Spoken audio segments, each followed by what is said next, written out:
Welcome to Leaders in Studio Lisboa. My name is Holly Campanez and I'm the Director of Design and Creative Services at Avenue Code. My guest today is João Planche, VP of Design at Beats Medical. João is an experienced consultant with over 19 years of experience in UI and UX and has led design endeavors at companies including Nike, McDonald's, LG, Caixa Geral de Depósitos, Fidelidade, and many others. Welcome, João. Oh, Holly, thank you for having me. Great to be here together. João, I'd like to start by asking you about some of these large companies that you've worked at. Nike, McDonald's, LG, these are huge names. So in your experience, what have you gathered about what design is? What does design mean for you and what is its impact in an organization? It was great experience, of course, working with those brands. For me, design is all about creating experiences that actually solve problems. And sometimes these are business problems, which happens with most of those companies, of course. Sometimes it's actually solving problems by helping people manage their daily life, which is the case now at Beats Medical, for example. That's basically, for me, design is just creating a seamless and really enjoyable experience for people by solving their problems. Has your understanding of what design is evolved over the years as you've been working, Definitely. consulting, and any misconceptions that you had going in? Definitely. Like you said, I've been working for almost 20 years in digital, and when I started, it was completely different. So the level or the maturity of UX experience was really, really low. So it was all about creating these creative experiments, and we had actually more freedom to create something at that in that period. And you're talking about previous or before YouTube ever existed. So it was a long time ago. What I've learned is that we need to evolve and adapt ourselves to the evolving needs and technologies that we have available. The biggest change, for example, I can give it at that time was when the iPhone was launched. So you suddenly have an app world that you could actually explore, which in order also killed the technology at the time, like Flash, which was the main tool for everything on the web and digital. And just learning and adapting yourself to these needs. And of course, the growth of the maturity of the user experience and more focused on a user-centered approach, actually that growth actually helped at least me to understand more and be even more engaged with what design is. Most of my experiences in digital agencies, and I changed my career in digital agencies for a consultancy firm because it was more aligned to this user-centered approach and not just working for something really beautiful. Interesting. Which we still do. You Right. still do, but with a different approach, with a different result. Could you tell me a little bit more about that? Why was the consultancy model better aligned? I think it's a question of timing, especially at that time. It was like 6 years ago in Portugal. You didn't have too many companies focused on the user and user experience as the way of work. And at the consultancy firm, I had that opportunity because I was the one hiring the people and building the team. So we build it with this type of approach, user-centered approach, working in multidisciplinary teams. Our team wasn't just designers and UX designers and service designers. There was also people from the business side of the consultancy firm. There were people from the technology side, which for me it's really important to actually deliver something that it's well done in the end. Yeah, absolutely. We work in a consultancy model, and something that stands out to me based on what you shared is the very act of consulting. It's kind of meeting someone where they are and understanding what is the needs of the user, whether that user is a consumer or a company. But that kind of consultative approach, it requires you to use design thinking, doesn't it? And get into the shoes. Yeah. But let me come back to something you mentioned. You were talking about impact and designing to solve problems and make a change in people's lives. And I'd like to ask you a little bit about what you're creating at Beats Medical. I know it's very meaningful, it's impactful. So share with us a little bit about what you're up to there. So first of all, maybe a little context about Beats Medical, which is a company that works with CNS and rare diseases. CNS is for central nervous system. And our main product and or we can call it flagship product, is Beats Medical Parkinson's app. By the name, you can see who's the target, which is Parkinson's patients. And we created this product to help our patients to better manage their symptoms, basically. Parkinson is a degenerative disease, so you will never actually get better. But we actually created a product that it's based on real-world evidence that actually helps the patients manage their symptoms and be better in their daily lives. And this is made through a series of exercises. The main one, which is mobility, to actually help them walk, which is one of the difficulties that some of the Parkinson's patients have. And the result has been amazing, actually.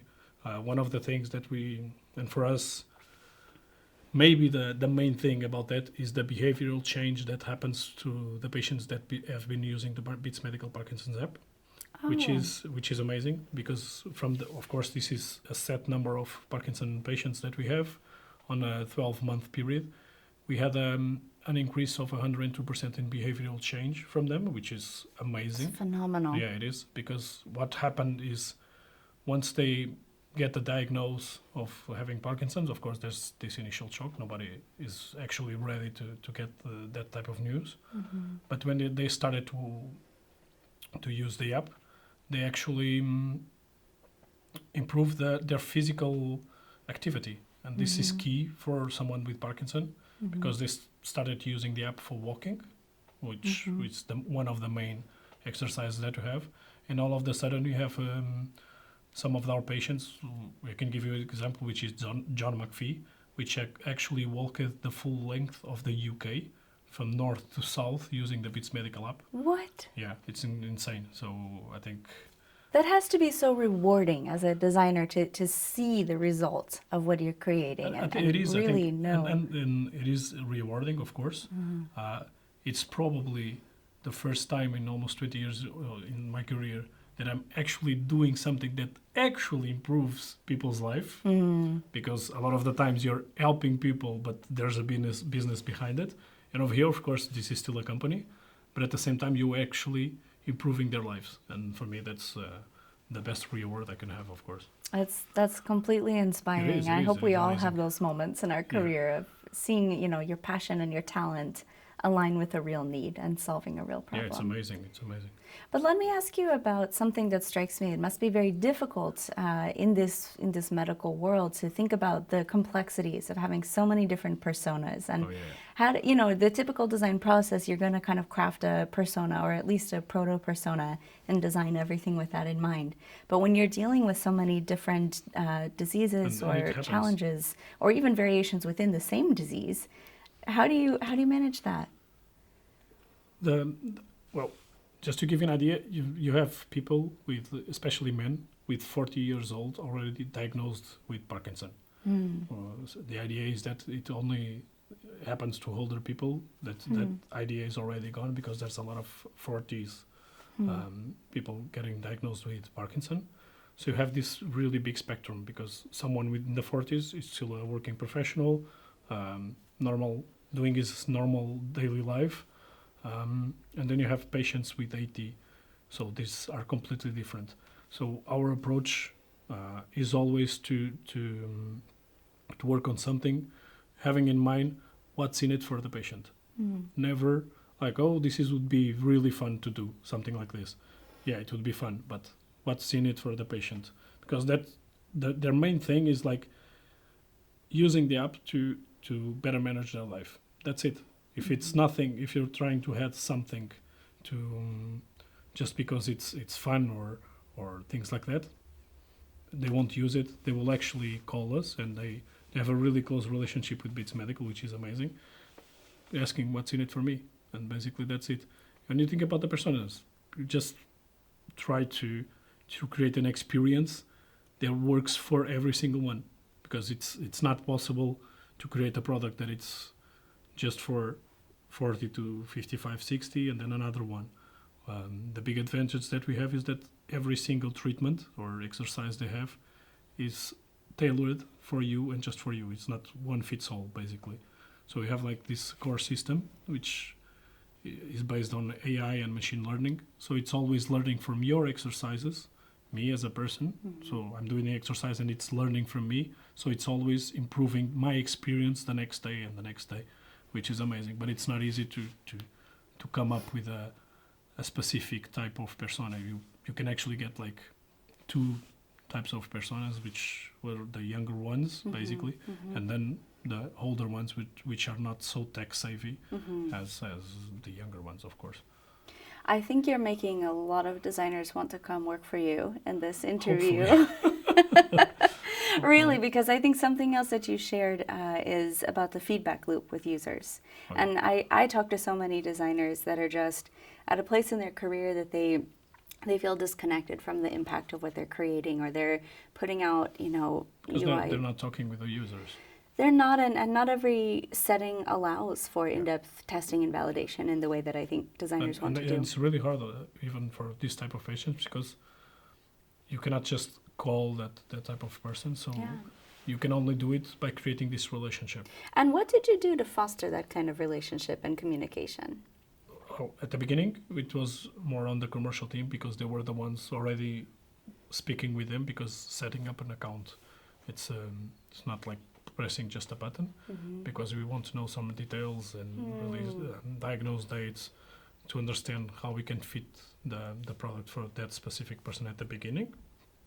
And then was like using or being attached to the calls that the commercial team had with the patients, and making myself known, trying to speak with them from time to time, and that's the basic process to do it. And then I still don't call them directly, of course. I always go through their main contact at the company, but that's the way we do it. It's not easy. You're leading with relationships right out of the gate, and you're kind of definitely. consulting for your patients. But that's key. For anyone that is creating a digital product, they need to create this connection with the users, because if they don't, they're going to hear it for someone else. And we have a saying in Portuguese, quem conta conto acrescenta ponto. So everyone that tells you a story, it's already incrementing something to it that it's not the reality. Yeah. So for us, it's important, at least for me as a digital product designer, to be there and speak with the people. For me, that's the most important part, and I've been doing it whenever I can, of course. Yeah, in English we call this telephone, right? Yeah. So somebody says it, somebody else says a little different. So 100%, like keeping that intimacy with the users is so important. It's fundamental. But let me ask you something, because you did allude to the fact that you are creating for real users, you are solving real problems, and it's still a business, it's still a company, and we still have business objectives. So have you found, how do you reconcile? Are those two things ever in tension, what the business stakeholders need, what the strategy is for growth, and what the users need, or is there a tension? I don't think there's a tension, actually, because the goal, of course, it's a company, but the goal is always, or the focus is always on the patient, and not in the business. Of course, there's a strategy to grow, of course, but for us, creating the products is always, if we can create something that solves or helps solve some of the problems for our patients, then we are doing it right. Because if they speak well about our product, other people will hear about it. Investors, pharma, which is a big possible client for us, of course, as Bits Medical. But I don't think there's any tension between it. That's incredible. Let me frame that a little differently, because I talk to a lot of design leaders that are grappling with that. As a design leader, I think we carry the responsibility to be the voice of the user and to meet business objectives for our stakeholders. And sometimes you have an incredible situation like what you're in now, where those two are not in tension. Other times, one voice may be coming out a little bit louder, and as a design leader, part of our role and responsibility is to conciliate between the two. So would you have any advice for other design leaders that might be wrestling for that? I actually do. And this is made but with what I said before, which is you have to create a connection and know the users and speak with them. That's the first part. Because after you speak with them, you actually understand their needs, their pains, and you're working on something. It's easier to show to those business people, let's call it like that what they want isn't actually what the user actually needs and wants. So it's easier for us to get them to compromise with the solution that we are thinking than the other way around. You always have business objectives, of course, especially I spent 5.5 years working for a bank, the banking and insurance business, and there's always business objectives, of course. But I remember at least one of the companies that wanted to create a product, an online product, and of course I wanted to see if the users actually wanted, and I actually went to the street speaking with possible targets, which was small businesses, and not even one wanted that. Oh. Not one. I'm not kidding. So what we create, okay, these are the insights that we have. What you want to create doesn't make sense because nobody's going to use it. So let's talk about with your, and at the time we decided to spoke with the agents from that company, and we realized that the problem wasn't people getting to the company, was the time that the agents actually took to provide the code for an insurance for possible clients. So we created a completely different project inside the initial project. And that was only possible because we spoke with the users, we had the right insights, and we had proof of it because it was written, some of them recorded. We showed to the business strategy, look, you might have your idea, but that's not what people want. So you can actually, if they insisted, we would probably have to do something like that, of course. It was the client, and sometimes you gotta do it. But you're gonna pay for something that will never work. So as soon as you say you're gonna pay for something that it's not gonna work, they will probably think about it before they go forward with it. So know your users, speak with them. They will give you the best insights and even the best ideas to go forward and try to create this relationship with a strategy. That's great advice. Thank you. I want to shift now and talk about another kind of user, which is the team that you work with, whether you're leading or you're, even among your peers or your supervisors. One thing I know is important to you is making sure that your team is having the best work of their life. So how do you guarantee that, or how do you strive toward that in your day-to-day life? Well, it's not guaranteed they will always do the best work of their life. That would be perfect, but it's not like that. What I do is actually, it's not, I don't have a process for it. What I actually try to do is to put them in professional, uncomfortable situations. And what I mean with this is, if it's someone, it's only working in digital for all of their life, but they never, in some project that we need to create a logo for it, some brand. I'm going to put someone that never did a logo to work on it. If they're going to be uncomfortable, definitely, because it's not their area of expertise, but they are designers, so by trade, they should at least visually create something that it's interesting. Of course, then I'm there to give my support, but for me, it's just making them understand that they will be challenged to do things outside of their normal scope of work, but at the same time that they have my guidance, they have my confidence, of course, to deliver a good work. And of course, this always follows with proper training and mentoring these elements to actually grow and make them better professionals. So it's always about challenging them and not accepting the first option and questioning their options. And I think this is what takes them to grow and be better and actually deliver their best work for that specific project. The next one, same thing. And if you think about it, it's such a gift to give someone, and it's such an expression of your trust in them to say, I know this is uncomfortable for you, but I want you to try, and I'm here to help you. I'm curious, this style of leadership, I wish it were more common. Is it something that you had to learn by trial and error? Well, I don't trial and error, no, but I had the opportunity to work with really good professionals. So I've learned a lot with them, some of the creative directors that I've had in the past, and I try to learn from their best example. Of course, sometimes they were not the best example, and that happens, of course, but trying not to be the bad guy in the situation, I think. Sometimes you have to not be the bad guy, but you have to mark your position, of course. But for me, it's just learning from the best that I had in my career, and overall being a good person. I think for me, it's key for me, for every single one, every single member of my teams is always like, you can be a great designer, but you have that rock star attitude. You won't work through with me because I don't want like the black sheep in the middle of the team.